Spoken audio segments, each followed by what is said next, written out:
दोस्तों, मेरा नाम अभिषेक है। कल 31 अगस्त को AICPI इंडेक्स या फिर उपभोक्ता मूल्य सूचकांक माह जनवरी 2023 का आंकड़ा आ गया है, डेटा आ गया है। और ये जो डेटा रहता है इसी आधार पे गवर्नमेंट एम्प्लॉयज़ का महंगाई भत्ता बढ़ता है। जनवरी से लेके जून तक का डेटा फाइनल है, मतलब 4% जल्द ही आपका बढ़ जाएगा।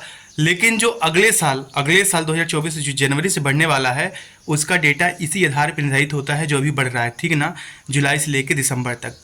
तो जुलाई का आंकड़ा 2023 का आ गया है 3.3% आपका ये छलांग लगाया है, पॉइंट से छलांग लगाया है। मतलब महंगाई भत्ता अगर देखा जाए साल में 3% बढ़ता है भाई, और यहाँ पे एक महीने में ही 3.3% ये महंगाई भत्ता आपका इंक्रीज हो रहा है।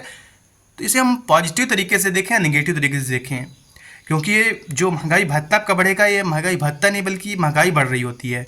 और जो ऑन पेपर्स रिकॉर्ड किए जाते हैं, रिटेलर्स कीमतें रहती हैं वेरियस सेंटर्स की कंट्री वाइड, लेकिन जो आप और हम कॉमन लोग जो हम महंगाई फेस कर रहे होते हैं, इससे जस्ट डबल लगभग होता है। तो देखिएगा है क्या, 3.3 पॉइंट और परसेंटेज ये जो जुलाई 2023 के लिए इंक्रीज हुआ है।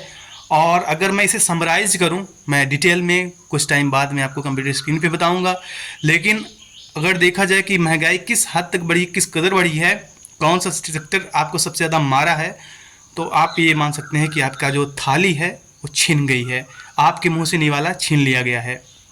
मतलब कहने का ये कि जो भी खाद्य एंड पेय पदार्थ हैं, फूड एंड बेवरेजेस हैं, इनमें सबसे ज़्यादा छलांग देखा गया है। अब ब्लड प्रेशर इस पे देखा गया है, सबसे ज़्यादा इसी पे बढ़न रहा है। और आप कीमतें देख ही रहे हैं, खाने पीने की चीज़ें जो भी हैं किस तरह से बढ़ी हैं उनकी कीमतें, और चाहे कपड़े हो, पहनावा हो, सिर्फ और सिर्फ फ्यूल, मतलब पेट्रोल प्राइसेस वगैरह, इवन हाउसिंग वगैरह जो भी इंक्रीज़ हुआ है उसमें भी काफ़ी छलांग लगी है। लेकिन जो आपका पेट्रोल वगैरह का है, इवन इलेक्ट्रिसिटी बिजली वगैरह का है, इसमें हल्का सा डाउनवर्ड प्रेशर आया है। लेकिन ओवरऑल एक महीने में 3.3% का, मतलब जो आप 6 महीने में आप महंगाई फेस करते हैं, आप उस महीने अकेले एक महीने में आपने महंगाई देखा है, फेस किया है। तो ये इसकी ओवरऑल कहानी है। और दूसरी बात दोस्तों, जब मैं गवर्नमेंट एम्प्लॉयज़ की बात ही करता हूँ तो उन गवर्नमेंट एम्प्लॉयज़ को फ़ायदा हो जाता है, या फिर वो इन्फ्लेशन से या महंगाई से कम्बैट कर जाते हैं, लड़ाई लड़ जाते हैं, जिनका ग्रेड पे ज़्यादा है।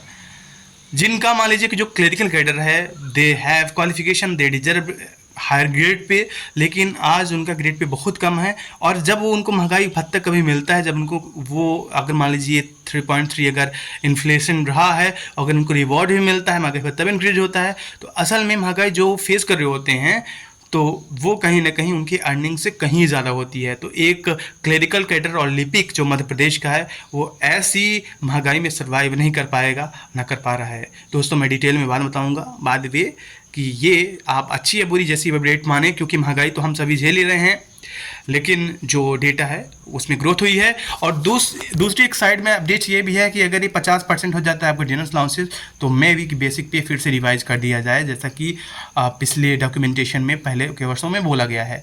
दोस्तों, जो भी अपडेट होगी मैं बताता रहूँगा। आप हमसे जुड़िएगा। धन्यवाद।